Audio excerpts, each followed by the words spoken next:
quotidien, notre organisme a besoin d'oxygène pour effectuer ses fonctions vitales et intellectuelles. Nos poumons captent l'oxygène de l'air et notre corps le distribue à l'ensemble des organes. Se chauffer, conduire, produire, libère du monoxyde de carbone dans l'air ambiant. Toute combustion incomplète libère ce gaz incolore, inodore et toxique pour l'organisme. Il en est de même lors de la combustion du tabac.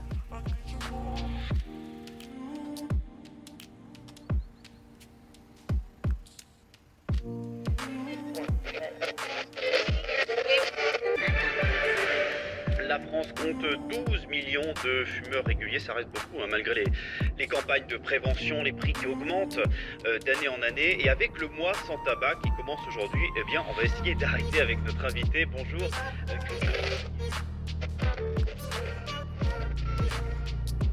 Chaque fumeur trouve un intérêt à fumer. Le plaisir du goût, de l'odeur, du geste, du moment partagé. Et lorsqu'il est réceptif à la nicotine, il apprécie en plus ses effets psychoactifs. Cette habitude de consommation a une contrepartie. L'inhalation de 4000 produits inutiles et nocifs pour le corps. On peut distinguer 4 types de substances dans cette fumée de tabac. Les irritants pulmonaires, des cancérigènes, de la nicotine, en plus de ce monoxyde de carbone. La quantité de monoxyde de carbone qui se dégage est influencée par l'apport d'air frais. Lorsque la combustion est plus étouffée, la concentration en monoxyde de carbone est plus forte. Un fumeur de tabac roulé ou tubé, de chicha ou de cannabis sera plus intoxiqué au monoxyde de carbone. Chez un fumeur dépendant à la nicotine, le principal motif de consommation est d'obtenir la dose de nicotine qui lui convient, celle qui mobilise son système de récompense ou qui soulage la sensation de manque.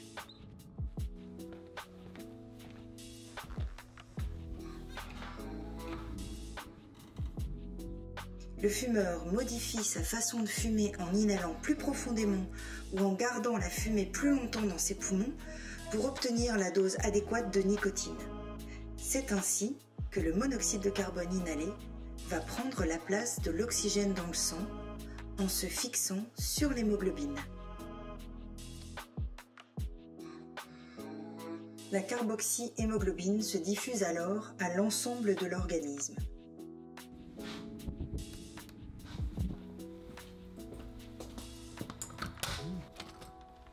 Mademoiselle Dupont ?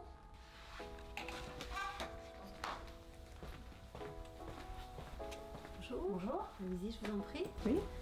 Installez-vous. En bref, soyons clairs sur l'impact de ce gaz. Chez un fumeur régulier, il provoque une hypoxie chronique dont les conséquences à terme sont cardiovasculaires. Accident vasculaire cérébral, infarctus du myocarde ou artérite sont directement liés à l'inhalation de ce gaz.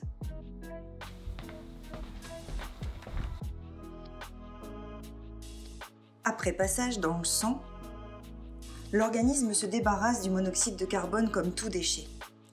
Il faut plusieurs heures sans fumer pour éliminer ce gaz. Néanmoins, sa présence peut être détectée dans l'air expiré par un appareil de mesure appelé CO-testeur. La concentration varie en fonction du produit fumé, de la quantité fumée, de l'intensité de l'inhalation et du délai entre la mesure et la dernière cigarette. Cette mesure peut être proposée au cours d'une consultation ou d'un entretien avec un professionnel de santé. C'est le cas ici. On fait ? Oui, mais il faut juste m'expliquer à quoi ça sert. Deux choses. Dans un premier temps, ça va vous permettre de vraiment mesurer l'impact que le tabagisme a sur votre organisme, donc ce sera vraiment pour vous. Et dans un second temps, ça va nous permettre, en tout cas si vous souhaitez aller plus loin et aller vers une démarche d'arrêt total du tabac, en ce cas-là, je vais vous prescrire des substituts nicotiniques et ce dosage va me permettre d'affiner mon dosage de substituts nicotiniques pour que votre démarche d'arrêt total du tabac soit la plus confortable possible. Cet appareil, commercialisé par différentes marques, comprend toujours un lecteur, un capteur de CO et un embout jetable en carton ou en plastique selon les modèles. Alors, cet appareil donc, va nous permettre de mesurer la quantité de monoxyde de carbone que vous avez dans les poumons. Dans un premier temps, vous allez inspirer pour vous remplir les poumons d'air. Vous allez rester en apnée jusqu'à ce que vous ayez le signal. Et lorsque vous avez le signal, vous allez souffler doucement et en continu pour vous vider les poumons d'air.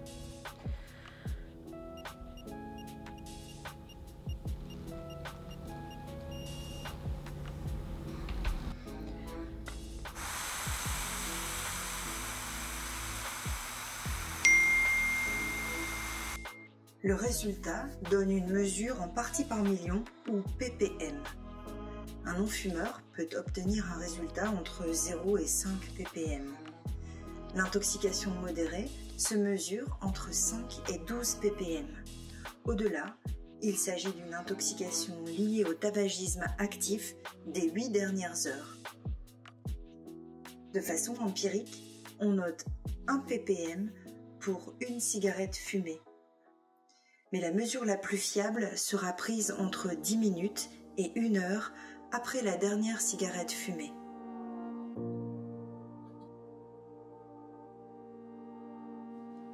Madame Dupont vient d'obtenir un résultat de 15 ppm. Elle a d'ailleurs, au cours de la consultation avec le professionnel de santé, estimé sa consommation quotidienne à 15 cigarettes. Cette mesure correspond à une intensité de tirage qui nous permet d'évaluer son besoin de nicotine à environ 15 mg par jour.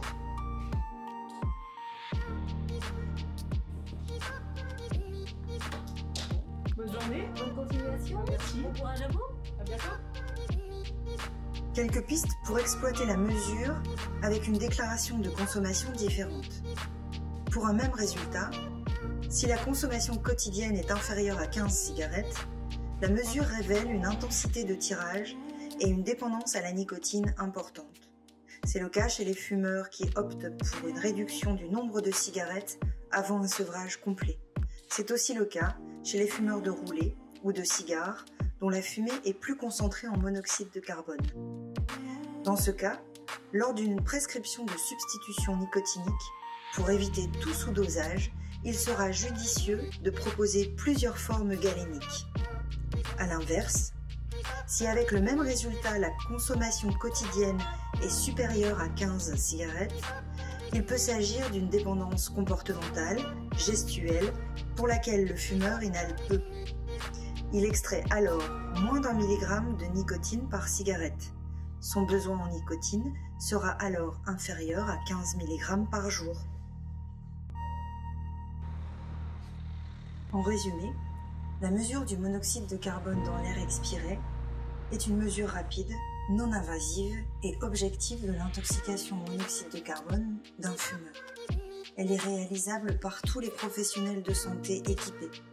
Elle favorise les échanges autour de la consommation de tabac au cours d'une consultation, d'un entretien ou d'un soin, et elle donne des informations utiles pour adapter le dosage de nicotine en cas de substitution.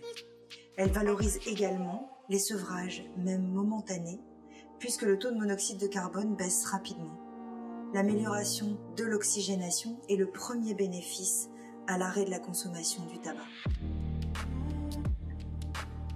Cette mesure est reproductible à toutes les étapes de l'accompagnement à l'arrêt du tabac, tout au long du parcours de soins et par l'ensemble des professionnels de santé.